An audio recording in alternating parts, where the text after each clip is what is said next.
અમદાવાદના માધવપુરા વિસ્તારના દ્રશ્યો છે, જ્યાં જૂની અદાવત રાખી 3 શખ્સોએ પાઇપો વડે એક નવી નક્કોર થાર ગાડીમાં તોડફોડ કરી હતી.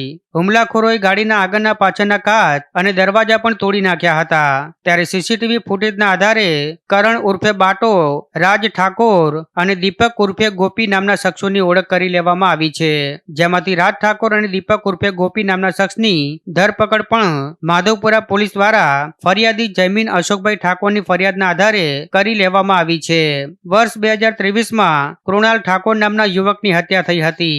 હત્યામાં કરણ રાજપૂત, રાજ ઠાકોર, દશરથ ડાભી, પિયુષ ઠાકોર અને ચિરાગ ઠાકોર સહિતના આરોપીઓ સામેલ હતા. હત્યાના આરોપી કરણ ઠાકોરે પેરોલ જમ્પ કર્યો છે અને પેરોલ દરમિયાન આ હુમલો કર્યો હોવાનું સામે આવ્યું છે. જો કે આ પહેલા પણ 2 વખત હુમલા કરી ચૂક્યો છે આરોપી કરણ ઠાકોર. ત્યારે હાલ તો ગુનામાં સામેલ રાજ ઠાકોર અને દીપક ઠાકોરની ધરપકડ કરી લેવામાં આવી છે, પણ મુખ્ય આરોપી કરણ રાજપૂત હજી પણ પોલીસ પકડથી દૂર છે. ત્યારે પોલીસે તેની શોધખોળ હાથ ધરી છે.